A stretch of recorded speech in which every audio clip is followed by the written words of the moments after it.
नव्या सरकारमध्ये 4 महिलांची मंत्रिपदी वर्णी लागण्याची शक्यता आहे। भाजपकडून यंदा विधानसभेवरती 14, राष्ट्रवादीच्या 4 तर शिवसेनेकडून 2 महिला आमदार विधानसभेवर जाण्याची शक्यता आहे। मागच्या 2 टर्मपेक्षा अधिक काळ भाजपचा गड राखून ठेवलेल्या महिला आमदारांची मंत्रिमंडळात वर्णी लागणार असल्याची माहिती मिळतेय।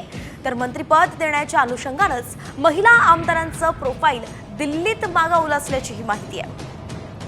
आपल्या प्रतिनिधी रुपाली बडवे आपल्यासोबत जोडले गेल्यात। रुपाली, कोणकोणत्या महिलांची मंत्रिपदी वर्णी लागण्याची शक्यता आहे?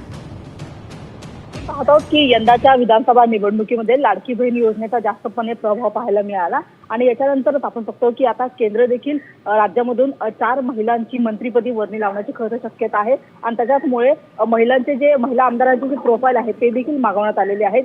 यावेळी आपण बघतो की भाजपकडून विधानसभेवरती 14, राष्ट्रवादीकडून 4 तर शिवसेनेकडून 2 महिला आमदार जे आहेत त्या खरं तर विधानसभेवरती आमदार म्हणून गेलेल्या आहेत आणि आता या सगळ्या महिला आमदारांपैकी 4 महिला अशा असणार आहेत की ज्यांची मंत्रिपदी खरं तर वर्णी लागण्याची शक्यता आहे आणि त्याच्यामुळे सगळ्याच महिला आमदारांचे प्रोफाईल जे आहेत ते केंद्राकडे मागवण्यात आलेले आहेत। आता या सगळ्या महिला आमदारांपैकी त्या 4 महिला आमदार कोण याच्याबद्दलच्या चर्चा खरं सुरू झाल्याचं पाहायला मिळत आहे। अच्छा, धन्यवाद रुपाली या सविस्तर अपडेटसाठी। तर एकंदरीतच पाहावं लागणार आहे की यंदाच्या मंत्रिमंडळामध्ये किती महिला मंत्री असणार आहेत आणि नेमकं कुणाकुणाची यात वर्णी लागते।